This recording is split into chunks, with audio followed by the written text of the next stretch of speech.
ಇವತ್ತು ಇಡೀ ದೇಶದಾದ್ಯಂತ ನೀಟ್ ಮರುಪರೀಕ್ಷೆ ನಡೀತಾ ಇರುವಂತದ್ದು. ಮೇ 3ನೇ ತಾರೀಕು ನೀಟ್ ಪರೀಕ್ಷೆ ನಡೆದಿತ್ತು. ಮೇ 12ನೇ ತಾರೀಕು ಆ ಪರೀಕ್ಷೆ ರದ್ದಾಗಿತ್ತು. ಮೇ 15ನೇ ತಾರೀಕು ಮರುಪರೀಕ್ಷೆಯನ್ನ ನಿಗದಿ ಮಾಡಲಾಗಿತ್ತು. ಅದರಂತೆ ಇವತ್ತು ದೇಶದಾದ್ಯಂತ ನೀಟ್ ಮರುಪರೀಕ್ಷೆ ನಡೀತಾ ಇದೆ. ಬರೋಬ್ಬರಿ 22 ಲಕ್ಷಕ್ಕೂ ಹೆಚ್ಚು ವಿದ್ಯಾರ್ಥಿಗಳು ಪರೀಕ್ಷೆಯನ್ನ ಬರಿತಾ ಇರುವಂತದ್ದು.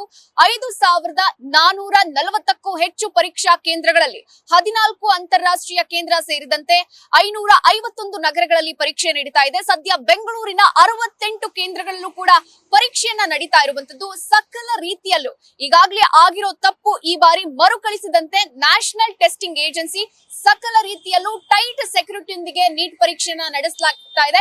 ಸದ್ಯ ನಾನೀಗ ಬೆಂಗಳೂರಿನ RC ಕಾಲೇಜ್ ನಲ್ಲಿದ್ದೀನಿ.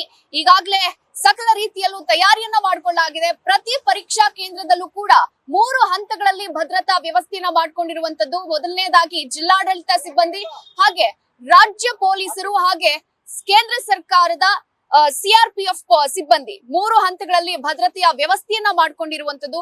ಬೆಳಗ್ಗೆ 11ರಿಂದ 1:30 ಕೂಡ ವಿದ್ಯಾರ್ಥಿಗಳಿಗೆ ಅವಕಾಶ ಇರುತ್ತೆ ಪರೀಕ್ಷಾ ಕೇಂದ್ರಕ್ಕೆ ಎಂಟರ್ ಆಗೋದಕ್ಕೆ. ಅದಕ್ಕೂ ಮುಂಚೆಯೇ ಸಾಕಷ್ಟು ವಿದ್ಯಾರ್ಥಿಗಳು ಪರೀಕ್ಷಾ ಕೇಂದ್ರಕ್ಕೆ ಆಗಮಿಸಿ ತಮ್ಮ ರೂಮ್ ನಂಬರ್ ಅನ್ನ ನೋಡ್ಕೊಳ್ತಾ ಇರುವಂತ ದೃಶ್ಯಗಳನ್ನ ನೀವು ಗಮನಿಸ್ತಾ ಇದ್ದೀರಾ. ಅಂದ್ರೆ 11 ಗಂಟೆಯಿಂದ 1:30 ಕೂಡ ಅವರಿಗೆ ಎಂಟರ್ ಆಗೋ ಅವಕಾಶ ಇರುತ್ತೆ. 1:30ಕ್ಕೆ ಅಂದ್ರೆ ಪರೀಕ್ಷಾ ಕೇಂದ್ರದ ಗೇಟ್ ಅನ್ನ ಕ್ಲೋಸ್ ಮಾಡಲಾಗುತ್ತೆ. 1:31ಕ್ಕೂ ಬಂದ್ರೂ ಕೂಡ ವಿದ್ಯಾರ್ಥಿಗಳಿಗೆ ಪರೀಕ್ಷಾ ಕೇಂದ್ರ ಎಂಟರ್ ಆಗಿರೋದಿಲ್ಲ.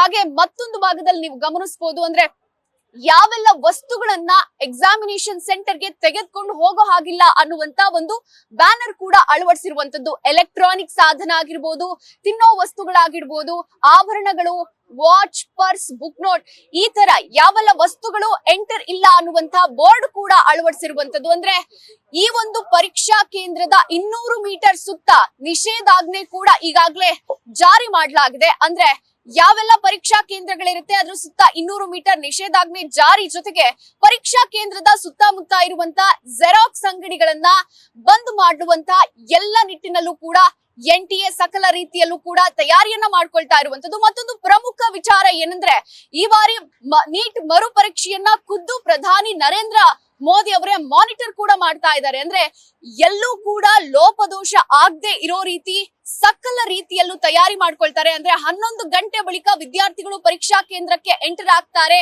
ಎಲ್ಲವನ್ನ ಆಲ್ ಟಿಕೆಟ್ ಆಗಿರ್ಬೋದು, ಅಂದ್ರೆ ಏನೆಲ್ಲ ವಸ್ತು ಬೇಕು ಪರೀಕ್ಷೆಗೆ ಅದನ್ನೆಲ್ಲ ತೆಗೆದುಕೊಂಡು 11 ಗಂಟೆ ನಂತರ ಎಂಟರ್ ಆಗುವಂತಹ ಒಂದು ಪ್ರಕ್ರಿಯೆ ನಡೆಯುತ್ತೆ. ಇದು ಒಟ್ಟಾರೆಯಾಗಿ ನೀಟ್ ಮರುಪರೀಕ್ಷೆಗೆ NTA ಮಾಡ್ಕೊಂಡಿರುವಂತಹ ಸಿದ್ಧತೆ ಅಂತಾನೆ ಹೇಳ್ಬೋದು. ಎಲ್ಲೂ ಕೂಡ ಲೋಪದೋಷ ಆಗದೆ ಇರೋ ರೀತಿ, ಆಗಿರೋ ತಪ್ಪು ಮತ್ತೆ ಮರುಕಳಿಸದೆ ಇರೋ ರೀತಿ ಸಕಲ ಭದ್ರತೆಯೊಂದಿಗೆ ಪರೀಕ್ಷೆ ನಡೆಸೋದಕ್ಕೆ ಸಕಲ ತಯಾರಿ ಆಗಿದೆ. ವಿಡಿಯೋ ಜರ್ನಲಿಸ್ಟ್ ಮಧು ಜೊತೆ Chandana Shetty, news first, Bengaluru. News first, ನಿರ್ಭೀತಿಯಿಂದ ನಿಮ್ಮ ಪರವಾಗಿ.